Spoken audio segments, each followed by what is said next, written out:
Right, I've just crossed over from County Meath into County Louth. But we rarely think about county borders in Ireland. Like when I'm going to Dingle for a break, I think I must pass through about 7 county borders. But apart from some GAA flags along the way, you'd barely notice. But county borders can change lives. 100 years ago, some people on this island went to sleep in one country and they woke up in another. For families, villages and communities, their lives changed utterly overnight. When partition came into effect in May 1921, this bridge was a dividing line between Northern Ireland and Southern Ireland, what would become the Free State. And in the past century, people on each side of this line have had very different experiences.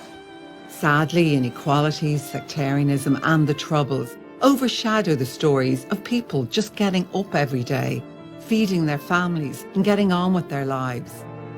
I'm interested in those experiences of survival, of endurance, of just trying to get by. And of two very different worlds on this one shared island.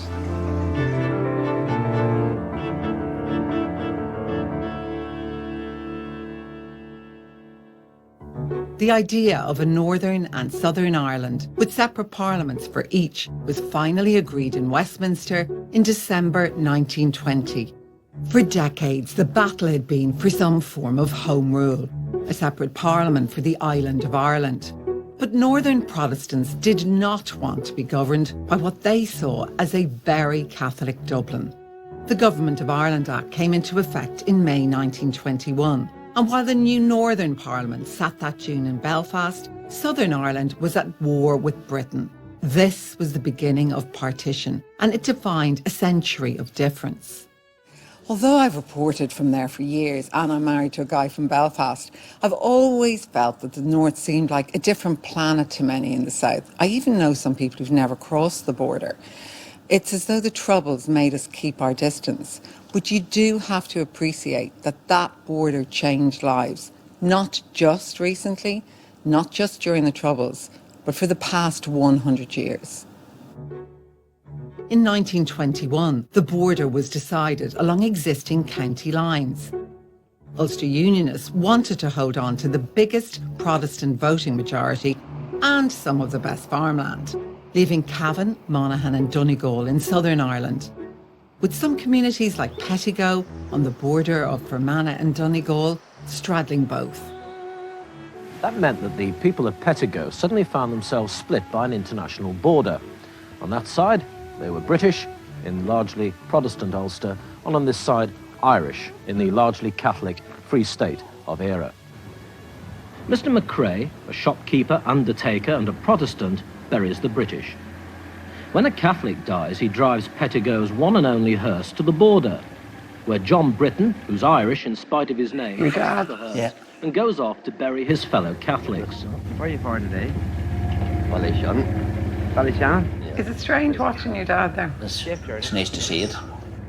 He was in business here in a pub on the border. There was no pubs on the northern side at all, so, you know, 99% of our trade would have been from County Fermanagh and West Tyrone, you know, apart from our own locals in Donegal.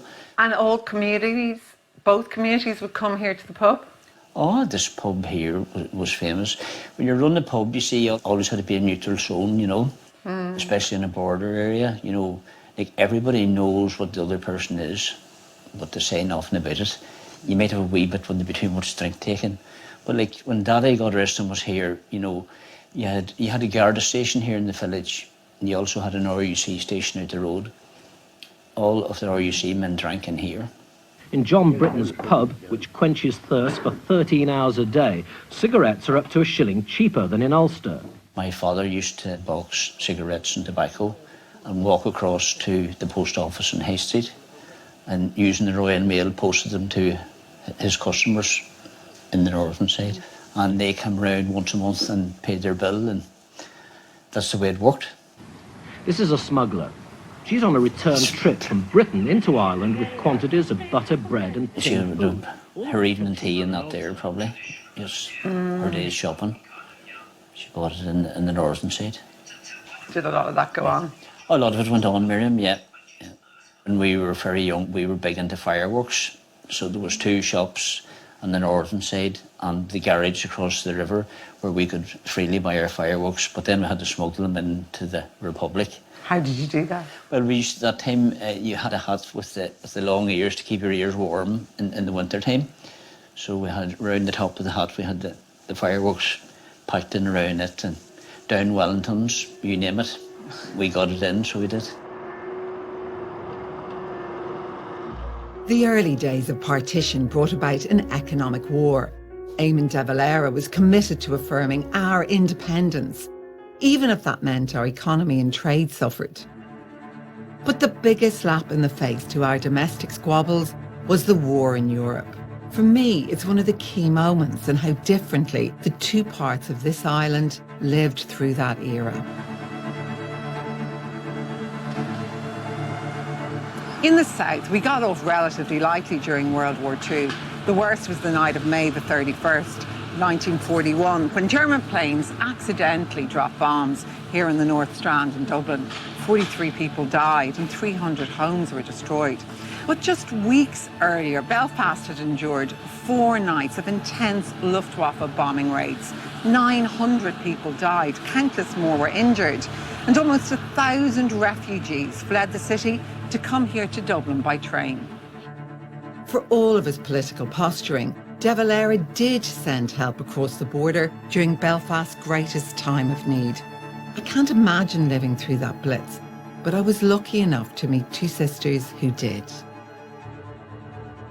Well, I was 11 at the time.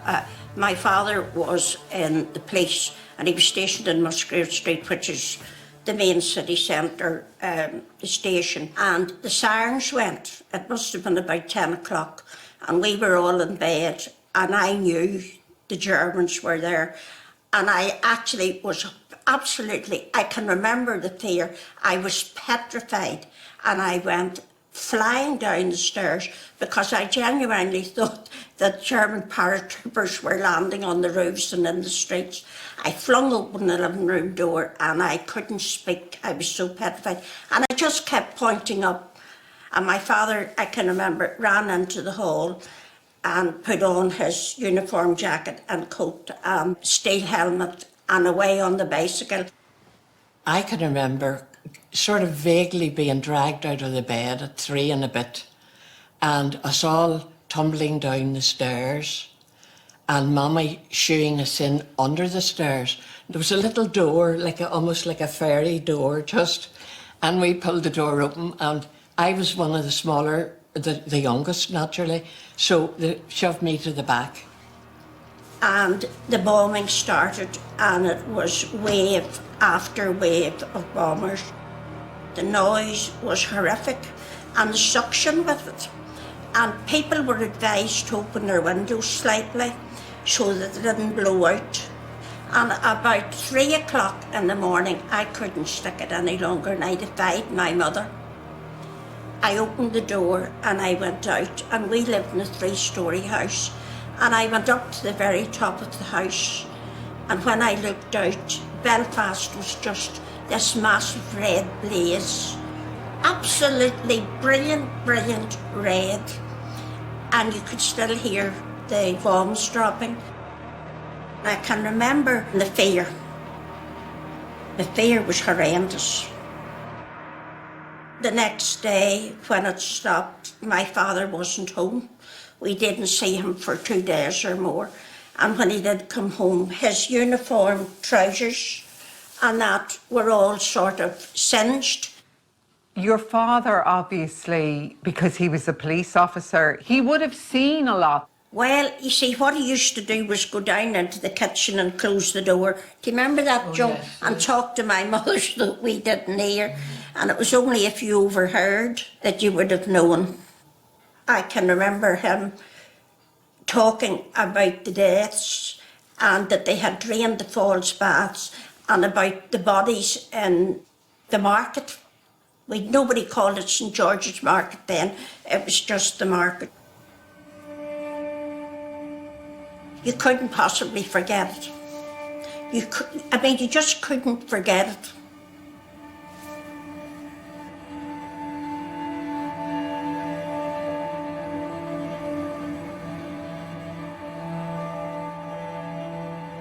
This market, like many other buildings, became a temporary morgue. Hundreds of bodies were laid out, many mutilated beyond recognition. A volunteer firefighter from Dublin spoke about seeing the body of a woman still clutching her dead baby in her arms. After 3 days, almost half of the bodies were unidentified and unclaimed. They were buried in communal graves.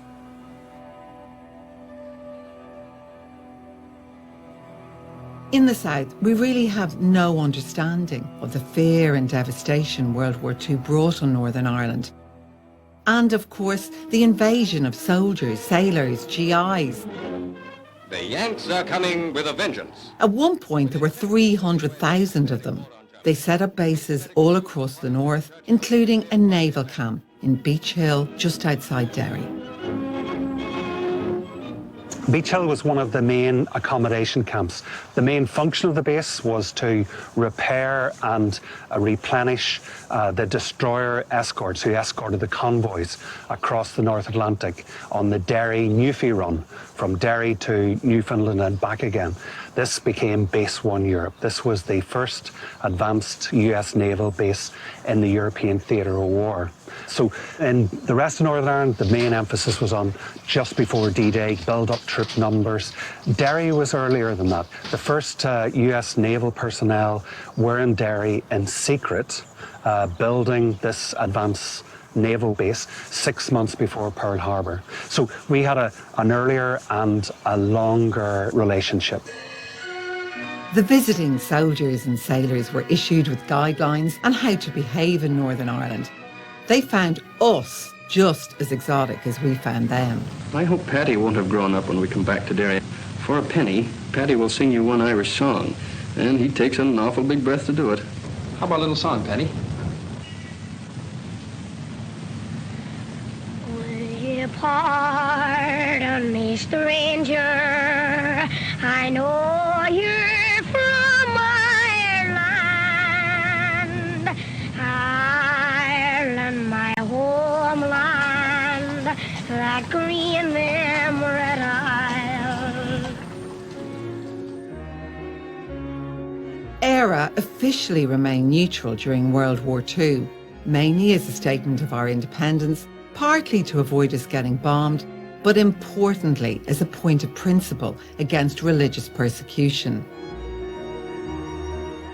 Article 44 of ERA's 1937 constitution guaranteed Jews the freedom to practice their faith. Freedom of conscience and the profession and practice of religion are, subject to public order and morality, guaranteed to every citizen. To be fair, it was decent, inclusive and broad-minded, and it was rare at that time in Europe under the shadow of Hitler and the Nazis. But our official state policy was at odds with the beliefs and behaviour of some of our civil servants and diplomats. In the years leading up to the outbreak of war, Jewish families were desperately appealing for exit visas to escape Nazi oppression. One of our most senior diplomats in Berlin at the time was Charles Bewley, and he disgraced Ireland's reputation. Bewley, a distant relation of the famous Dublin family, felt that the government was inordinately liberal in facilitating the wrong class of person, meaning Jews. In the 6 years before World War II began, Charles Bewley issued less than 100 refugee visas. At the same time, the United Kingdom issued 10,000 visas. On a farm just east of Belfast, I met a man whose parents escaped the former Czechoslovakia with those visas. Billy Conner would not have been born were it not for the kindness and the generosity of Northern Ireland. And did they live here? They lived in this barn. Wow. For 4 years. This was a place for them to learn, to work, to be self-sufficient and basically to survive. And why did your dad and mom and 2 sisters end up here? Why did they come here? Well, when they went to leave Czechoslovakia, it was extremely difficult. They tried to get into Canada, they tried to get into Israel, they tried to get into America, even tried Hawaii, I believe. But to get a visa was incredibly difficult. My mother's father had linen connections with Northern Ireland through his trade before the war. And he made contact with this Jewish refugee committee that set up the farm. And my father came as the administrator, and it was great. He managed to get a visa for themselves and their 2 children. And sadly, my father's mother was left behind and died in Treblinka in 1942. And that was a constant pain to my father, who couldn't bear the thought of that he had left her behind, and he felt a guilt for that, which was hard to assuage.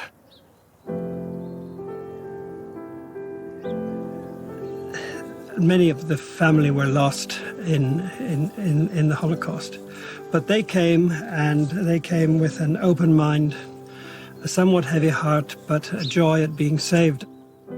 To get money out was impossible. So they bought a diamond ring which my mother wore on her finger and just walked through the Nazi, they had to get the Nazi stamp in the passports to get out. Anyway, this diamond ring was, if you like, smuggled out onto the nose of the Nazis on my mother's finger, and they had no money when they came. So they sold the ring, and the proceeds bought the first sewing machine when they set up the clothing company to start to make children's clothes. There was always the crest of Belfast on the wall with pro tanto quid retribuamus, the motto, for so much, what shall we give back in return? And they tried very hard to give a lot back in return, as did my sisters, and the next generation too. I'll never forget my mother once was being interviewed by some school kids when she visited a school, and one of them said, Mrs. Conner, how do you like living in Northern Ireland? And she answered, I like living, and that summed it up.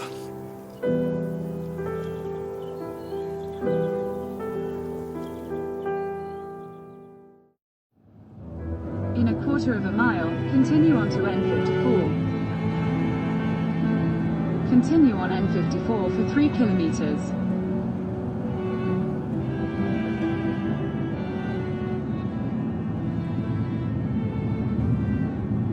Continue on Cavan Road for 3 kilometers.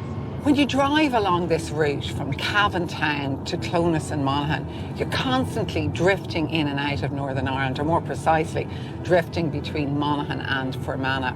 And even when Northern Ireland was established in 1921, many of the people who lived along the border, they really believed that it was just temporary and that they would rejoin the South. One of the reasons the Irish negotiating team signed the Anglo-Irish Treaty was the inclusion of a boundary commission, which was meant to renegotiate this new border between North and South, based on both the wishes of the inhabitants and economic considerations. The Free State presumed that so much land would be returned to the South, the North would be forced to reunite. But for political reasons on both sides, that never happened.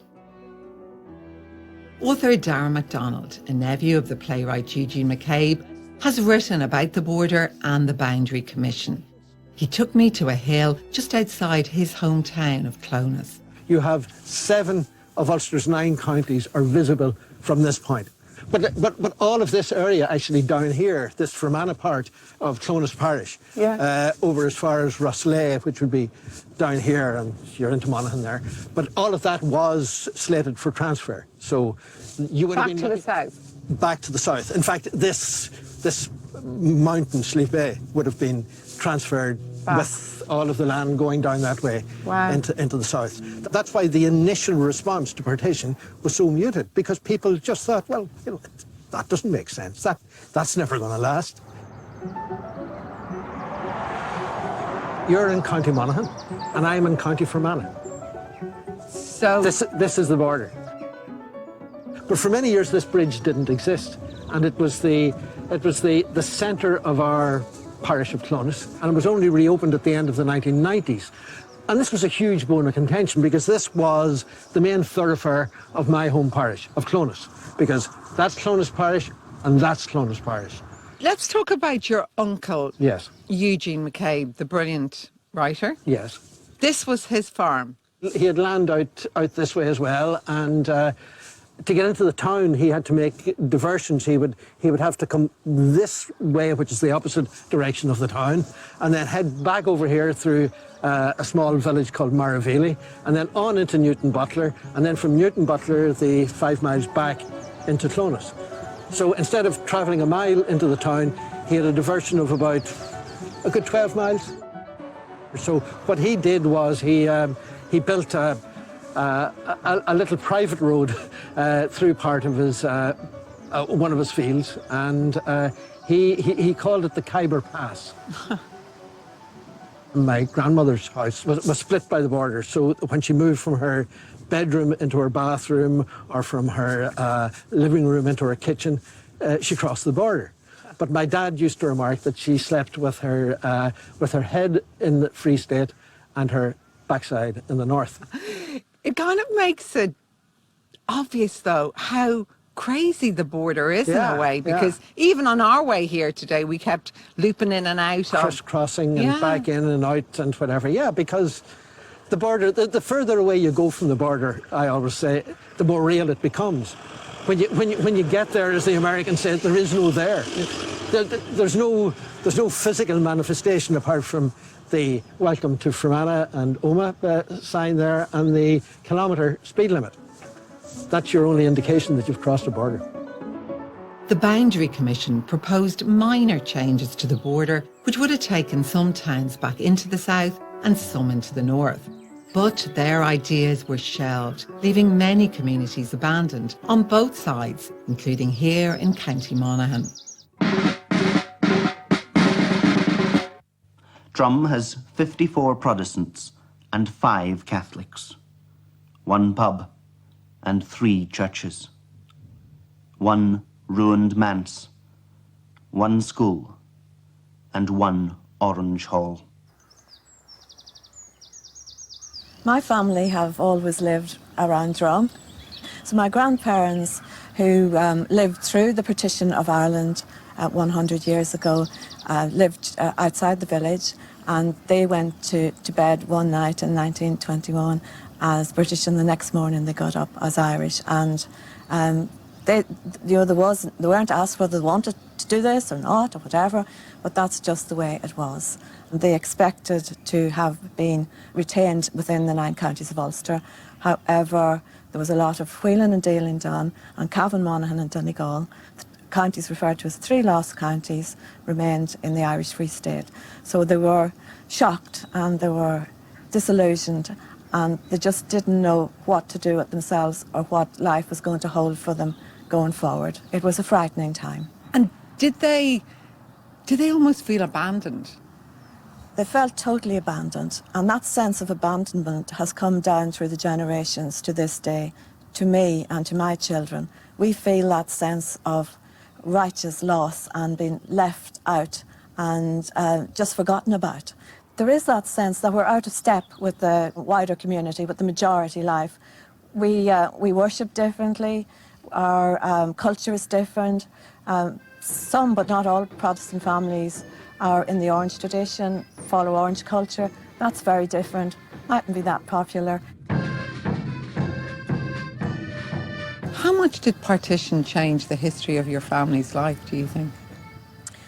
Well, that's quite an interesting question. Yes, it definitely did, and quite a few of our family members, cousins, neighbours. When I walked around the fields here and the lanes with my mum when I was growing up, and there was a derelict farmhouse, derelict cottage, and I'd say, "Mum, where did that family go?" And she says, "Oh, they've gone to England." And where did the next neighbours go? "Oh, they're in Scotland, they're in America, they're in New Zealand, they're in Canada." So there was a great hemorrhaging of Protestant people from the southern border counties of Ulster. I am an Irish Protestant living in Ulster and proud to be so.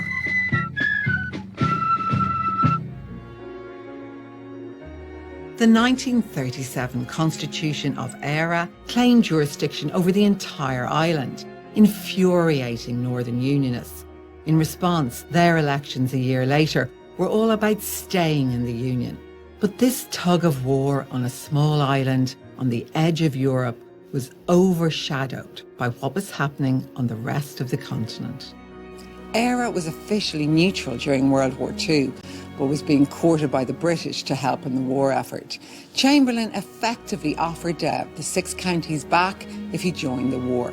Not for the first or the last time, the future of Northern Ireland was being bartered for behind the backs of all those who lived there.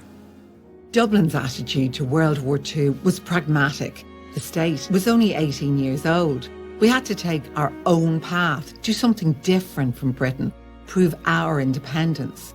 In retrospect, that may have been a wise choice in a conflict that claimed 75 million lives. During the war, De Valera encouraged benevolent neutrality, helping Britain and, more importantly, helping the North. Famously, during the Belfast Blitz, he declared, "They are our people, we are one and the same people." While we identified ourselves as neutral, we also quietly helped with the transport of prisoners, crash survivors and the exchange of intelligence.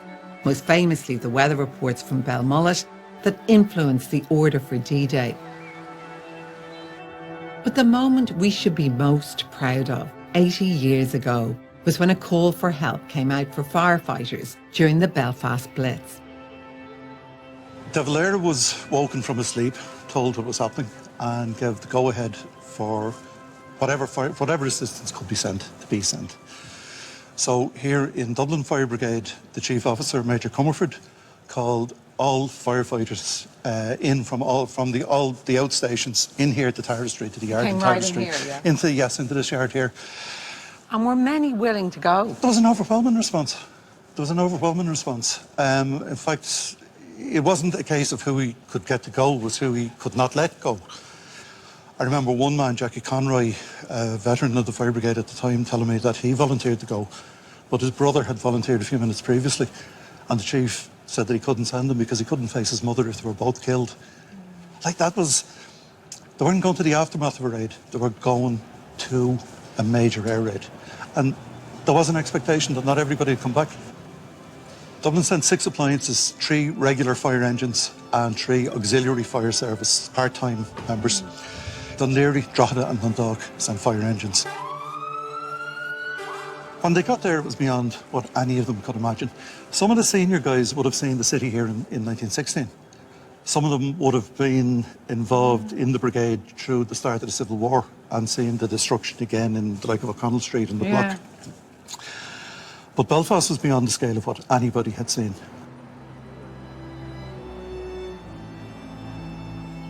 In times of trouble, we were being governed by our differences. Political and religious posturing, north and south, often undermined the fact that we were all just trying to get on with life on this island.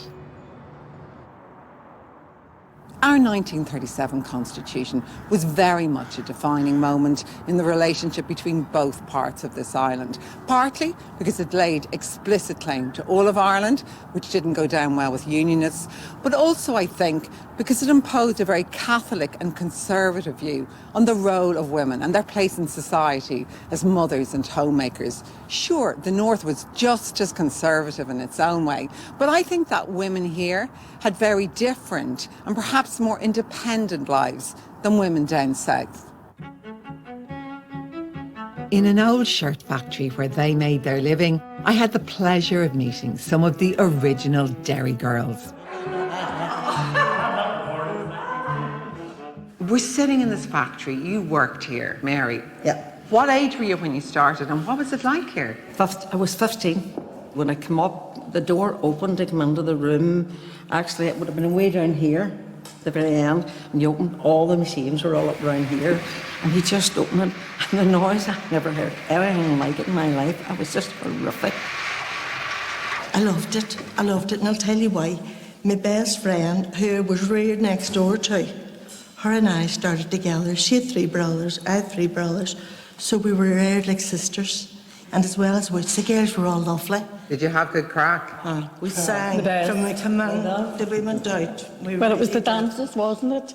It worked all week to Friday, and you got your pay packet, and you went and you got your makeup and your clothes and your hair done, and you went to the dances then. There was an old lady beside me. I was always a jolly person now.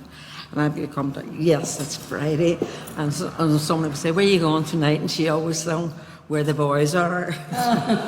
When you went to work, you learned to smoke, you learned to jive, you learned about life because our mums didn't tell us anything. Was it just the done thing with dairy girls? Did you go and work in the factories? There was nothing else really, you know. No, there weren't nearly as many shops or anything like that. But most of the men couldn't get work. So when you went to work, I couldn't get home quick enough with excitement to give my mother my pay packet. No. And did you all do that? Hand over your money to your moms? Yeah. I never opened my pay packet until Eamon and I got engaged.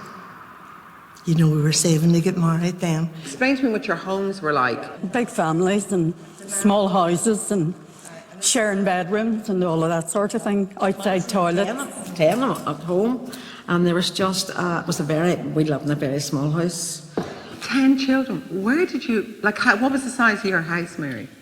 There was only a living room downstairs. There was no cooker. And there was an attic upstairs.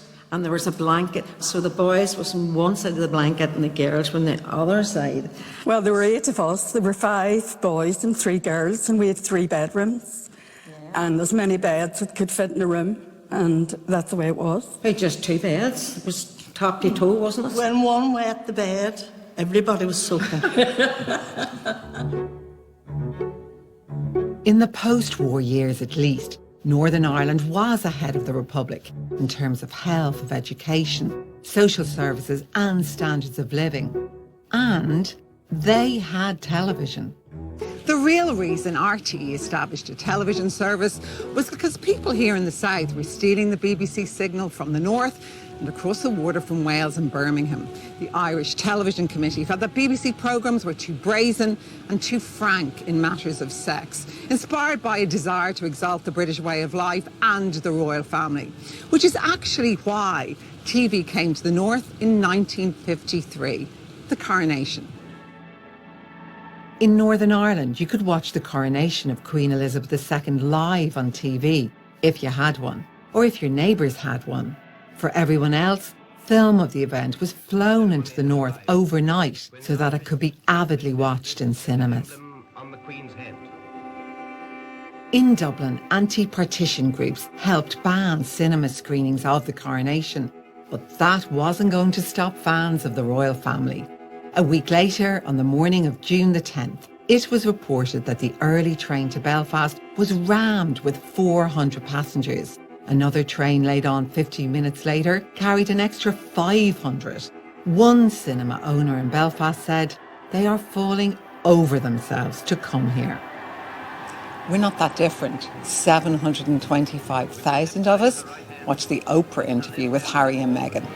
Queen Elizabeth II passes from the Abbey, consecrated and dedicated to her life work by the solemn and hallowed ritual of coronation.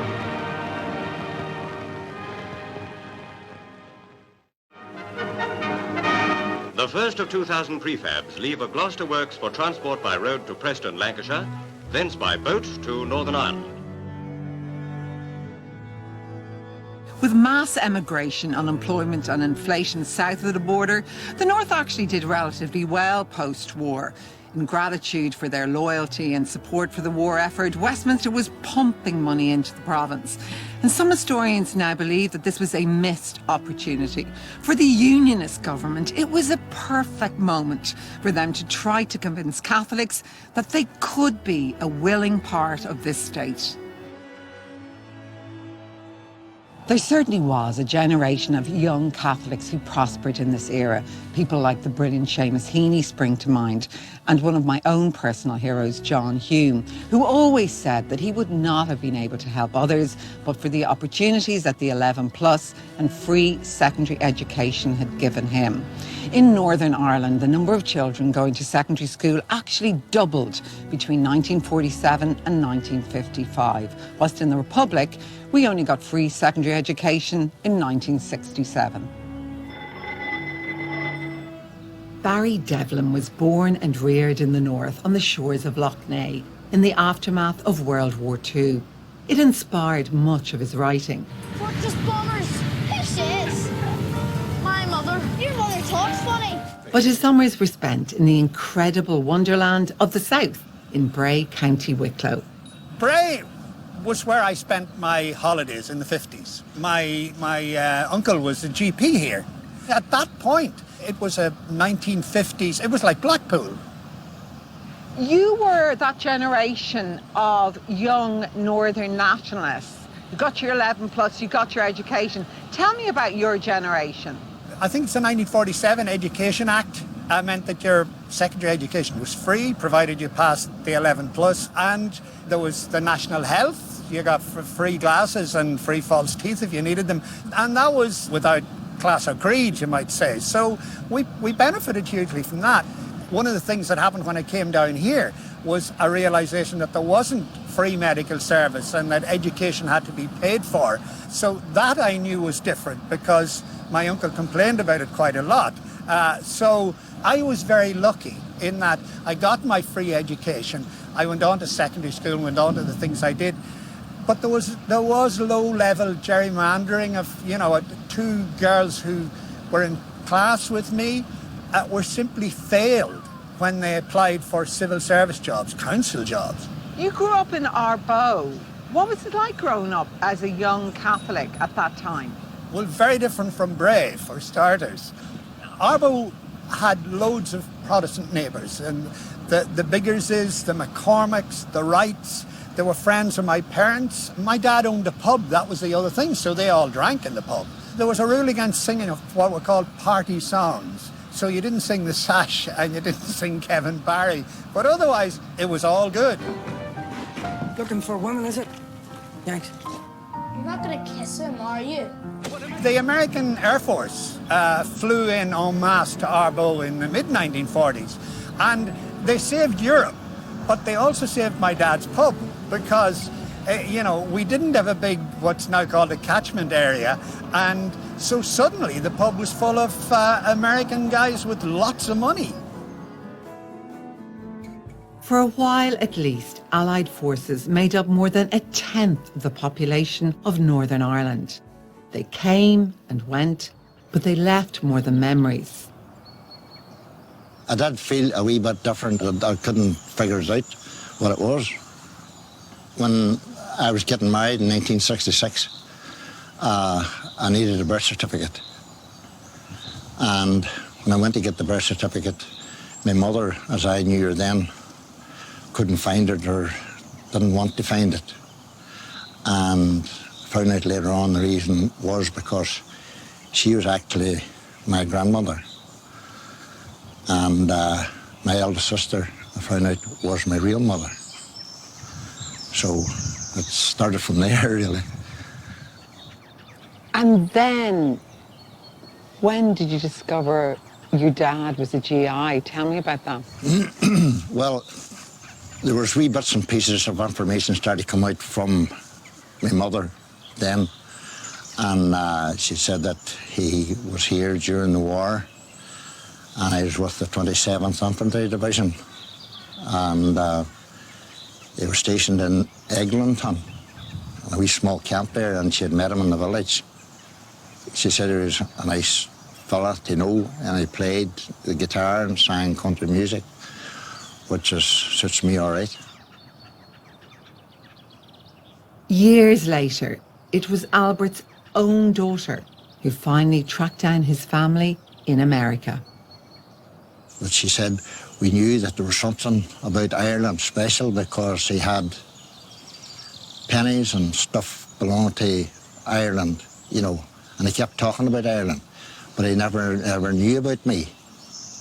Maybe before he went away, maybe he knew that I was on the way, but he didn't know anything about me. Did you meet your dad ever? I didn't meet him, no, because he died in 1980.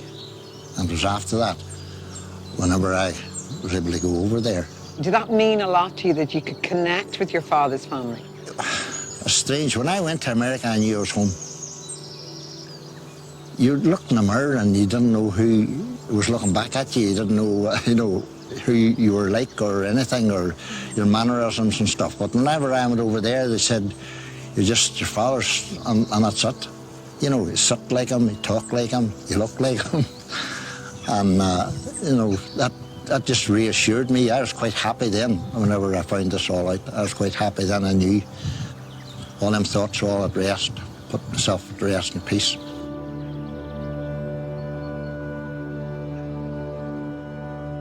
After World War II, Northern Ireland changed, especially with free healthcare in the form of the new National Health Service. Some objected on conservative or political grounds, and they spoke about the devil of socialism. For years, the Catholic Mater Hospital in Belfast actually refused to take part. But it did mean improving the appalling state of medical services. The first new NHS hospital built in all of the United Kingdom was in Derry. Can you remember, both of you, what it was like when Altnagelvin first opened? The size of the hospital frightened me. No, it wouldn't frighten me, but I was excited about it, because when I looked out, I was leaving to get married in August, and I thought to myself, I'm not going to try to learn what is all on these different floors. Was it very different to what you'd been used to before? Oh, completely different. The patients came on their bed from the ward.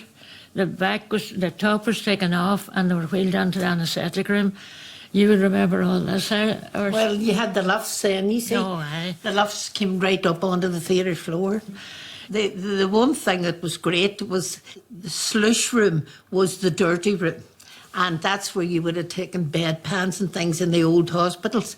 But we had wonderful machinery. Right. You just put the bedpan into a machine, closed the door, and up it came clean as anything. Sparkling. That was lovely.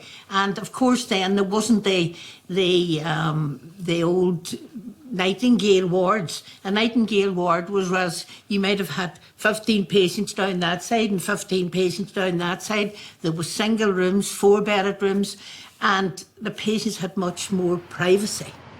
There are nurses right now watching this who have only worked in the south.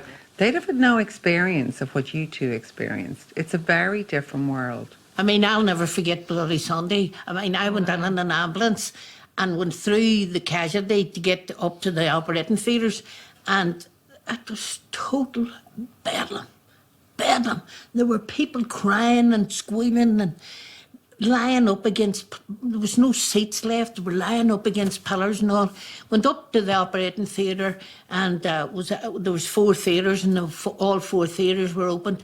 And one of the surgeons was going around with a clipboard, and he didn't know who was coming next and who wasn't coming, and what was wrong with them. There wasn't that communication. That was the first time. But then we got organised, and we had major disaster plans. We became so slick and really taught a lot of the world how to deal with major disaster because of the numbers. Interestingly, in 1939, Northern Ireland had the highest death rate in the UK, but in 1962, it had the lowest. I think that also you don't forget that the influence of changing from 39 to 62 was housing. And you began to get better housing. And you began to get inside toilets and things like that. I mean, when was the multi-storey flats built in Derry? But they had a bathroom for the first time in their lives. Those things also influences health. Housing is probably the most important issue in a century of Northern Ireland. When Éire declared itself a republic in 1948, Westminster then gave Stormont direct power over issues like housing lists and voting rights. 100,000 homes were built after World War II, but who actually got those homes was the problem, an issue that would spark campaigns, protests and riots. In Derry, impoverished, mostly Catholic families were reduced to squatting in Springtown Camp, the old temporary metal huts that the American Army had left behind. The corporation renovated the huts, and the huts were grand at the start. They were nice, and the children like me were happy because we had open spaces to play in. We had a burn at the bottom of it, we blocked up with sods. It was a swimming pool. I wouldn't pass the day now, but it was great for us. Like with cornfields, we'd play hide and seek. As far as the children was concerned, It was like a massive, gigantic adventure park. But for our parents, it was a living nightmare. What makes the huts not fit to live in? They're very damp, cold, condensation. Some have stone floors that's very badly marked and the water seems to come in under them. In behind this is a hole which leads right into a bedroom where the children are sleeping. Over a year ago, the windows were rusted through, the hinges broke, and this apparently was reported, but nothing was done about it. So that even in the coldest weather, these windows can't be closed. So people were meant to live here for 12 months, Willie. How long do people end up living here? Yes, the tenants signed an agreement with the Londonderry Corporation for 12 months. But temporary and the Londonderry Corporation's vocabulary lasted 21 years, 1 month and 20 days. It's a long 12 months. Whole childhood spent here? Oh, whole childhood. And it's really a lifetime for the mothers and fathers. And some of the mothers died very young, you know. And I put that into conditions in Springtown Camp. Like my own mother died at 47. And I put that into conditions. And like every day it was a battle. Are conditions bad in your hut? Bad. I'll just tell you, I had a youngster died with pneumonia. I didn't hide it from the corporation because I published it in the telly and let them know. And for to get an interview to tell them about the conditions of the hut, it's like going to see the Queen of England. There's no chance of getting to see them. In 1959 was a fire in Springtown Camp, and the children nearly burnt to death. So the women got very angry about this because the corporation just were fobbing them off every time they see about the house. So they decided to go at the next housing meeting to speak, and they weren't allowed to speak. And the mayor summoned the RUC, and the RUC removed them. But the women says, look, you can remove it this time, but the next time we come back, we'll bring our children. And we'll come back again until you let us speak. We're entitled to speak. So eventually they let them speak, and they promised them houses. But they never ever came through the houses. That was 1959, 1960. The camp didn't close till October 1967. Housing conditions and the corralling of Catholics into certain voting areas were the touch paper for the civil rights movement, which ultimately spilled over into what we now call the Troubles. From that point on, the differences between living on either side of the border could not be more stark. I find this fascinating. In 1966, the Republic celebrated the 50th anniversary of 1916 with pomp and ceremony and military displays. Then, 5 years later, Northern Ireland attempted to mark its 50th anniversary while British troops were on the street, internment, Stormont rule about to collapse, and the darkest days of the Troubles. They staged the Ulster 71 Festival, as they described it, the Belfast Frolics to cheer us all up, in the grounds of the Botanic Gardens.